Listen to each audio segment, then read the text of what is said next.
Hi, my name is Nathan, and today we're going to do a comic book review of Animal Castle, issue number 3, brought to you by Rated Comics. Let's get to it.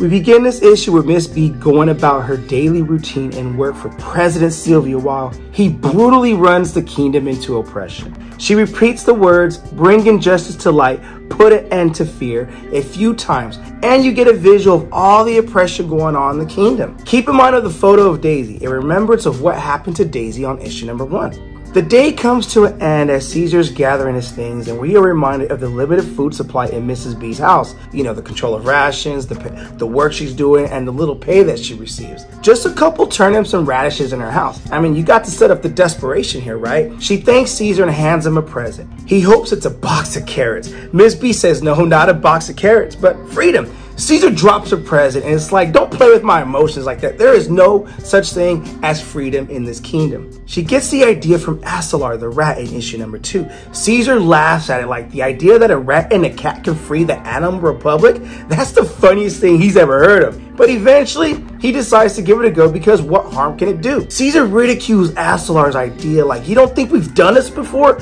We've all thought of becoming free, but we cannot overrule them. Acellar reminds Caesar it's because you fought them in the wrong terrain. You try to fight strength with strength, you gotta fight it a different way. He gives it a couple examples. If you challenge a gazelle, I wouldn't chase her, but play chess. Caesar disagrees because how else can you overtake muscle and teeth? With violence. It seems rational at first, but Caesar hates Acellar's sayings that he doesn't understand him. There's no other way you can get what you want and how to get it aren't related. But that's what Acellar says. What you want and how to get it aren't necessarily related. And this is not necessarily kill him off with kindness either. So Acellar uses his lighter, for example. If you like my lighter, there are several ways you can get it. You can steal it, buy it, beg me for it, or become my friend and I will give it to you. In the end, do you really think it will be the same lighter? At this point, what do they have to lose? They're convinced that without Sylvia and the dogs, they'll work less and have more food, but you know what? They'll never know this, so they gotta take a stand. Caesar agrees to help with their plan for 30 days and not a single day more. If another animal joins the cause, Caesar will eat his bow, tie, and he'll stick around for others to join. Otherwise, he gets to keep Acellar's lighter. It's a funny way for him to use it as a reminder that it's always better to go with your gut than your brain. So late at night, Miss B and Caesar get materials. Bucket, rope, string, and a hook. It doesn't seem like much, but you gotta admit this does keep the story moving in a very interesting way. This also shows an awesome character building moment where during their dialogue exchange, Caesar teaches Miss B how to lie if the dog militia were to question her. It highlights her character as an honest and doing good person. Caesar tells her how to lie by doing this. 1. Be outraged. Being calm doesn't come off as honest. 2. Admit something, a small something, nothing like a small lie to hide a big one. 3. Show that you're ashamed. Whoever's interrogating you will be ashamed as well. So let's say a dog accuses me of stealing yellow paint. I'll be like, okay, yes, I stole some carrots from the vegetable garden or two. I'm so ashamed of it. But the paint? Never, never. You hear me? That's how you do it. So that's how you lie. But guess what? Miss B couldn't do that. And I'm sure this has to play a part later in the issue or further issues down the line. Bright and early in the morning, before this cock can cock. Joking, I know it's crowing that roosters do. To his surprise, the animals have gathered before his cocking.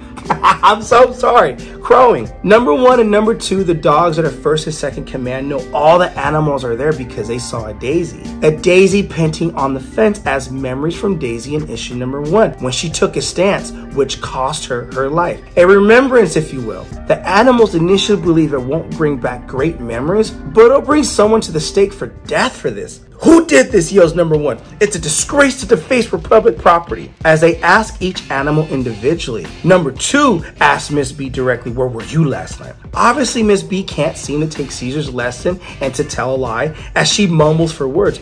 Number 1 tells number 2 to leave her alone as she's on my side. Besides, she's afraid of her own shadow.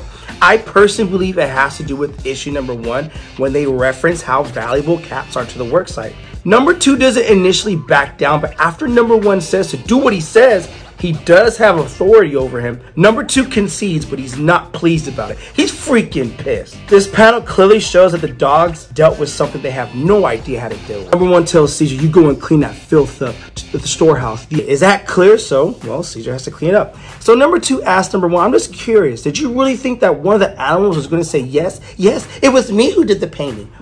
No. So why did you humiliate yourself by asking? Well, I'm the boss. Don't I have to ask? So we see this mule just walking, and he sees this bucket and this stick. And it says to strike back at the bull, choose your stick. Mrs. B is around the corner watching him. So he gets the stick to see if it incites any kind of anger or inner motivation to overrule Silvio, or to at least become part of the plan. Very subtle, very sneaky, but when he picks up the stick and he's not quite strong enough to knock over the bucket, Mrs. B is surprised and he puts his head down in defeat. So meanwhile, in this panel, night number 2, Caesar and Miss B go on and start painting more daisies around the courtyard. They go to sleep, and you can tell they stayed up in the wee hours of the night doing so. Cock-a-doodle-doo, says the rooster, and Miss B wakes up. It's already morning time. Number 1 wakes up. Wait, what are you doing? Lay down. I guess his woman is telling him, lay down. Where are you going? You haven't even eaten your kibble. So he goes, and all the animals are in place. And he smiles, thinking that the animals got the message. There's no more daisies painting on that door. And they cleaned the daisy off the door.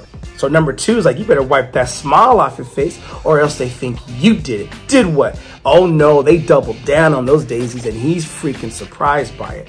So the animals laugh at him. They're getting ridiculed, and they don't know how to handle it, you know? So number 2 is like, okay, y'all really want to laugh? Then laugh all you want. Clean it off though. Food distribution is canceled this morning, and no more distribution whatsoever until the walls are clean and shiny. Every minute spent on cleaning the walls will be double work in what you really do. You can start whenever you're like. I am in no hurry. So number 1, number 2 have a meeting with President Silvio. And Silvio wants to know who is responsible for this. They go back and forth. You know, they don't know who did it, but they know they're taking a big risk, whoever is doing this. And if we execute some random animals or Dars Mardos, exactly what they want, says dog number 2. They had a good laugh, but they're not laughing anymore. Look at them cleaning. They're done laughing. I think this is done. Number 1's like, besides, we need to produce a lot now if we're going to make the next barter delivery. Motivated animals are more productive than angry ones. So they go back and forth how to go about it. And President Silvio agrees with number 2 when normally agrees with dog number 1. Silvio's like, dog number 2 is right. The more important thing is not to lose our temper. Prepare my cart. I'm going to talk to him in the morning about this nonsense.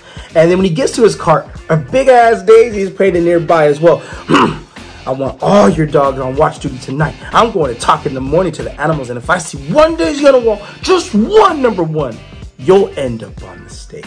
So number 1 is clearly losing his touch.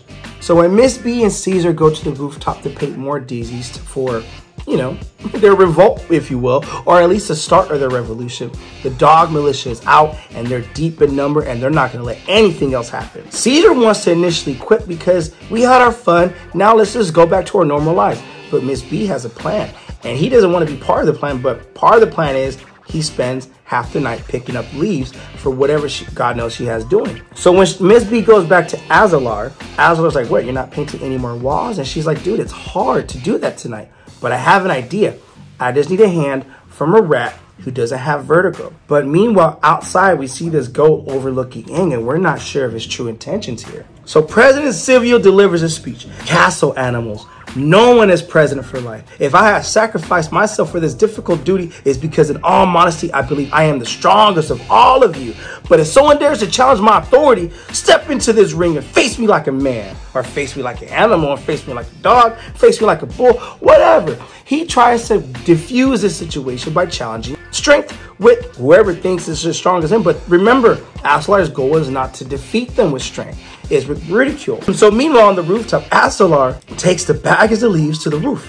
And before he does the act, Silvio's like, who wants to challenge me? Where are you? You who wants to take my place, where are you? And the geese is like, there. So leaves fall down from the sky, painted with daisies, and the animals laugh. And President Silvio's like, enough! I forbid you to laugh. which pretty much sounds ridiculous. And the animals just continue in laughter. And number 2 is like, oh, would you like me to have them sing your song and hymn until they tear their own throats out? I can send them off to work. And even President Sue is like, I am not sure how to handle this. I'm being ridiculed in my own kingdom, but he's being pissed off as well. So as the animals walk off and they mock President Silvio for saying, who I forbid you to laugh, and everyone is kind of, you know, coming together in a weird kind of way in this movement. This goat from before is like, tells Miss B, I have to say, it was surprising. There aren't a lot of animals agile enough to carry a sack of leaves up to a roof. Don't you agree? Good day to you, Miss B. And Miss B is like, I am not sure where this animal's allegiance lies. For all we know, he might be a mole. We don't know. But this is where it gets interesting here. That mule from before picks up the stick and is so angry and motivated that he hits the bucket, knocks it over, and the geese is like, hey, you have fun all by yourself without telling your friends? That's not so good. So now you can see that the community's coming together in this start of a revolution or whatnot, or trying to overtake President Silvio and his militia. So we end this issue with, make no mistake, it is not a triumph, not even a victory. It's just the first step on the road to freedom, with the only assurance being it was going to be long and paved with tears.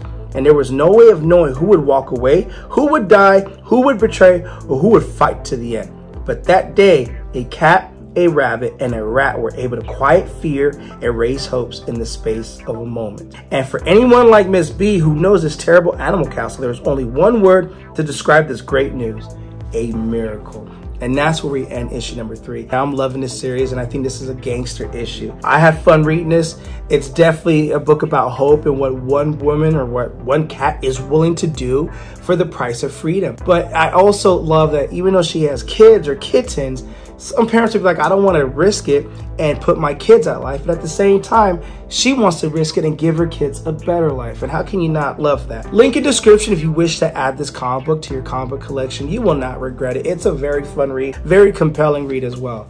With that being said, Animal Castle, issue number 3. What you guys think of the comic book? Comment below, let me know. And also, if you like the content we're throwing up, you know what to do. Don't be shy and don't be stingy. Here at Rated Comics, we do awesome comic book reviews, comic book related content with the occasional comic book giveaway.